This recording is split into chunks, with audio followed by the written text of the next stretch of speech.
Guys, আজকে আমরা যাচ্ছি বাংলাদেশের ঐতিহাসিক একটি জায়গায়। আজকে আমরা যাচ্ছি আহসান মঞ্জিলে। আজকের ব্লগে আমি আপনাদেরকে দেখাবো নবাবদের ইতিহাস, দেখার কি আছে সবকিছু দেখাবো আজকের এই ভিডিও। গাইস, এখন আমরা ফার্স্টে টিকিট কাটবো, তারপরে আমরা ভিতরে প্রবেশ করব। গাইস, এইখানে একটা চার্ট দেওয়া আছে যেখানে টাকার পরিমাণ উল্লেখ করা আছে। গাইস, এইখান থেকে আমি ফার্স্টে টিকিট কেটে নেব, তারপরে আমি ভিতরে প্রবেশ করব। এইখানে আমি 3টা টিকিট নিয়ে নিয়েছি। এখন আমি ভিতরে প্রবেশ করব। ভিতরের প্রবেশ পথ হচ্ছে এইটা।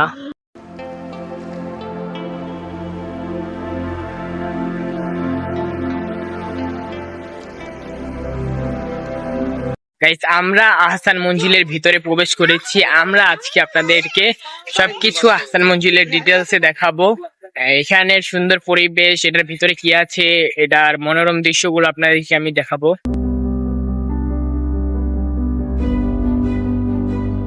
গাইস, আহসান মঞ্জিলটা তৈরি করা হয়েছে খুবই নিখুঁতভাবে, মানে কোনো প্রকার ত্রুটি নেই এই আহসান মঞ্জিলের মধ্যে। আহসান মঞ্জিলের সবকিছু অনেক সুন্দর, যেমন বাগানটা তেমনি সব। গাইস, এই দিক দিয়ে আমরা এখন আহসান মঞ্জিলের ভিতরে প্রবেশ করব। আপনাদেরকে আমি সবকিছু সুন্দর করে দেখানোর চেষ্টা করব। হ্যাঁ গাইস, আপনারা যারা এখনো লাইক দেননি, চ্যানেলটিকে সাবস্ক্রাইব করেননি, তারা অবশ্যই করে নেবেন। আর পরবর্তীতে আপনারা ভিডিওটি উপভোগ করুন। গাইস, এইটা হচ্ছে আহসান মঞ্জিলের প্রবেশ পথ। সর্বপ্রথমে আমরা দেখতে পাচ্ছি যে একটি সৈনিকের বর্ম, যেটা প্রথমে আমাদেরকে দেখানোর জন্য দেয়। তারপরে আমরা ভিতরে প্রবেশ করব। আহসান মঞ্জিলের বারান্দা ও মেঝে তৈরি করা হয়েছে মার্বেল পাথর দিয়ে, যেটা খুবই সুন্দর। আপনাদেরকে আমি কক্ষগুলো দেখাই। এই মেঝেটাও মার্বেল পাথর দিয়ে তৈরি, আর এখানে কিছু কক্ষ দেখা যাচ্ছে। আর এই পাশে হচ্ছে বাগানটা। আর এখানের যে লাইটগুলো সেগুলো খুব দর্শনীয়। এখানে আমি ভিতরে প্রবেশ করেছি। প্রথম কক্ষতে আমি কিছুই দেখতে পাইনি। দ্বিতীয় কক্ষতে ঢোকার সাথে সাথে আমি দেখতে পাই যে বোতল, তারপর হচ্ছে পেয়ালা, তারপরে হচ্ছে পোলাও ডিশ, তারপরে দেখতে পাচ্ছি কেতলি ইত্যাদি ইত্যাদি আরো অনেক কিছু। তারপরে হচ্ছে বাটি চা খাওয়ার। পরবর্তীতে আমরা একটি সৈনিকের বর্ম আবার দেখতে পাই। তারপরে আবার সামনে যাই, অনেক নিদর্শন দেখতে পাই যে আহসান মঞ্জিল আগে কিরকম ছিল। তারপরে এখানে বাটি, ঝক, পেয়ালা, তাদের খাবার প্লেট, হ্যাঁ আমি দেখতে পাই। আপনাদেরকে আমি দেখানোর চেষ্টা করি। আর আগেকার দিনের সুটকেস কীরকম ছিল এটাও দেখালাম। এটা হচ্ছে আহসান মঞ্জিলের প্রথম ছবি, যে কীভাবে বানায় আহসান মঞ্জিলটা, এটার পরিকল্পনা করেছিল। তো আমরা যাই আরও সামনে। এখানে কিছু ডিটেলসে লেখা আছে, আপনারা যারা আসবেন তারা আইসা দেখবেন। এখানে একটা কাচের শোপিসও আমি দেখতে পাই, আপনাদেরকে আমি দেখাই যে কীরকম। হ্যাঁ, এগুলো হচ্ছে রাজারা বা নবাব এখানে খেতেন, খাবার একটি কক্ষ। গাইস, এখন আমরা যেখানে আছি পিছনে হচ্ছে নবাবদের খাবার স্থান, যেখানে ওনারা খাবার খেতেন। আর এইখানে হচ্ছে সামনে একটা আয়না বিশাল বড়, যেটার মধ্যে আমাকে দেখা যাচ্ছে। গাইস, এইখানে যথেষ্ট পরিমাণের চেয়ার আছে, কম করে হইলেও তো 50 জনের খাবারের জায়গা এখানে। তারপরে আমরা দেখতে পাই যে একটি হাতির মাথার কঙ্কাল, যেটা খুবই সুন্দর নিদর্শন হিসাবে। আর এইখানে যে আরেকটা মহিষের মাথার কঙ্কাল আছে, এগুলাও খুব। গাইস, এরপরে আমি প্রবেশ করি 7 নং কক্ষতে। 7 নং কক্ষের ভিতর প্রবেশ করার পরে দেখতে পাই যে নবাবদের চিকিৎসার জিনিসপত্র এখানে রাখা আছে। এখানে যত জিনিস আছে এগুলো দিয়ে নবাব সাহেব চিকিৎসা করাতেন নিজের জন্য। এইটা হচ্ছে চিকিৎসা ঘর। এখানে সব কিছু সুন্দর করে গুছিয়ে সাজিয়ে রাখা আছে। গাইস, আপনারা কি নবাবকে দেখতে চান? তাহলে দেখেন গাইস, এইটা হচ্ছে নবাব আহসানুল্লাহ, খুবই সুন্দর। এখানে হচ্ছে তার বিজ্ঞানী, নবাবের বিজ্ঞানী যিনি। আর এখানে হচ্ছে নবাবের আরও কিছু মানুষ। আর এখানে পুরো কক্ষটা মিলিয়ে একটা নিদর্শন। আমি যতটুকু ঘুরে দেখে বুঝলাম যে কক্ষটা খুবই সুন্দর ছিল। এইখানে হচ্ছে একটা টেবিল, আরও কিছু নিদর্শন আছে এইখানে। আর সামনে আছে হচ্ছে নবাবদের পুরো ফ্যামিলির ছবি, আপনাদেরকে আমি দেখাই। ওনারা হচ্ছেন নবাবের রাজসভার লোকজন। আপনাদেরকে আমি দেখাই, ভালো করে সামনে থেকে দেখাই। আর মাঝখানে সবুজ জামা পরে নবাব, এই দেখেন মাঝখানে এটা হচ্ছে নবাব।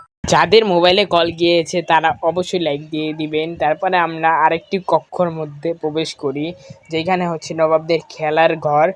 থুকু টেনিস খেলার ঘর, এইটা হচ্ছে টেনিস বল খেলার ঘর। তারপরে আমরা যাই আরেকটি নিদর্শন দেখতে।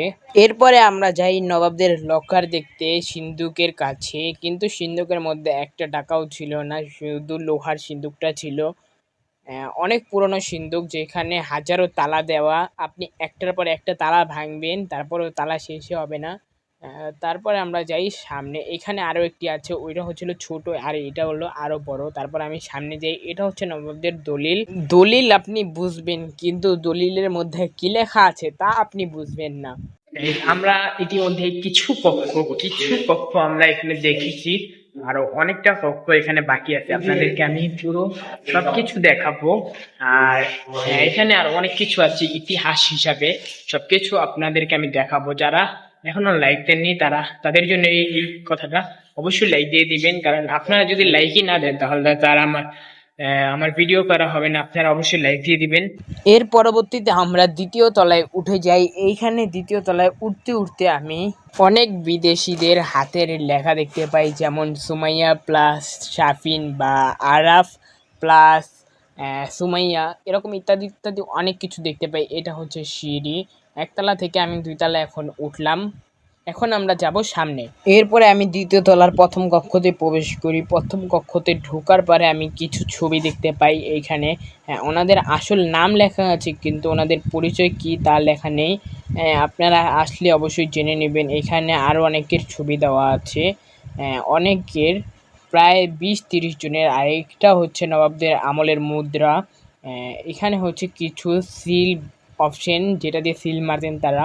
আর এখানে হচ্ছে একটা তলোয়ার, নবাবী আমলের তলোয়ার। আরও আমরা সামনে যাই, আরও নিদর্শন আছে এখানে কিছু বই দেওয়া আছে। এইটা হচ্ছে নবাবী আমলের চেয়ার, যেখানে নবাব নিজে বসতেন। আর এর নিচে হচ্ছে হুক্কা। হুক্কা কি তা আমি জানি না, যারা জানেন তারা অবশ্যই কমেন্ট করে দিন। চলেন আমরা আরও সামনে যাই। এইটা হচ্ছে নবাবদের পিঠ চুলকানির মেশিন। চলেন আমরা আরও সামনে যাই। এইটা হচ্ছে আরও সুন্দর সিঁড়ি, কেন না আমি জানি না, এই সিঁড়ি দিয়ে আমাদেরকে উঠতে দেয় না উপরে। চলেন আমরা সামনে যাই।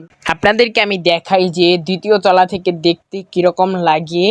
নিচতলাটা খুবই সুন্দর লাগে। এইখানে আরও লিফট আছে, আরও অনেক কিছু আছে। আমি জানি না যে নবাবরা লিফট কিভাবে ব্যবহার করে।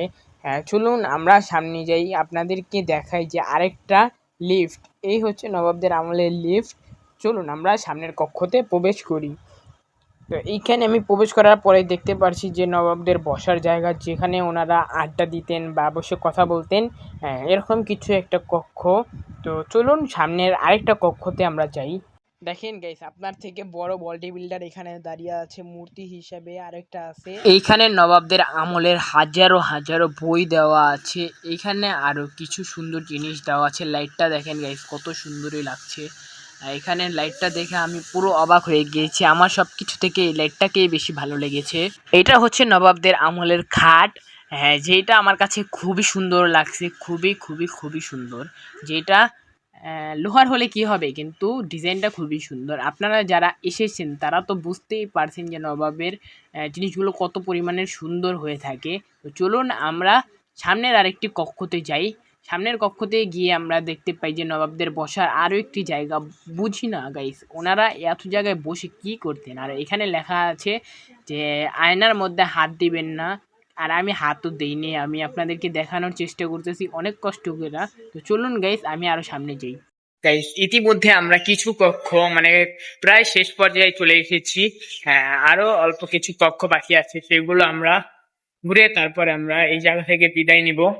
গাইস এরপরে আমি যাই সামনে যাওয়ার পরে দেখি নবাবদের বসার চেয়ার, যেখানে আমাকে ভিডিও করতে দিতেছিল না আপনাদেরকে। তারপর আমি অনেক কষ্ট করে দেখাই যে ওনারা এখানে নাচতেন, সরি উনি নাচতেন না, উনি বসে থাকতেন, মানুষ নাচতো, এটা দেখতেন।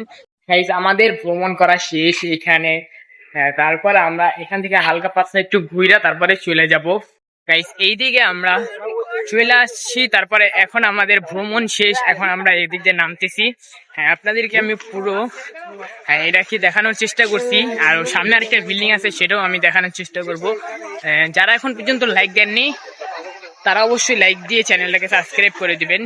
গাইস ভিতরে আমরা আবার চলে আসছি আরেকটা বিল্ডিং এ, আবারও সিঁড়ি দিয়ে উঠতেছি আমি, কারণ আপনাদের জন্য আমি অনেক কষ্ট করতেছি। অলরেডি আমি আরো মনে হয় 3-4 বার হাসান মঞ্জিলে আসছি, কিন্তু আপনাদের জন্য আবার আমি ভিডিও করতেছি গাইস। এরপরে আমি দ্বিতীয় বিল্ডিং এর দ্বিতীয় তলায় প্রথম কক্ষতে চলে আসছি। তারপরে আমি কিছু মানুষের ছবি দেখতে পাই, আরো কিছু নিদর্শন দেখতে পাই, আপনাদেরকে আমি দেখাই। তারপরে আমি সামনে যাব। সামনের কক্ষতে আপনারা তো অনেক কক্ষ দেখেছেন এবং আপনারা বোরিং ফিল করতেছেন, তো চলুন আপনাদেরকে কিছু ইন্টারেস্টিং কিছু দেখানো যাক।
গাইস এইটা হচ্ছে সেই পাত্র যেখানে পানি রেখে নবাব নিজে নাহাতেন, এটার ভিতরে বসে বসে গোসল করতেন, পানি দিয়ে ঢাপুস ঢুপুস করে গোসল করতেন।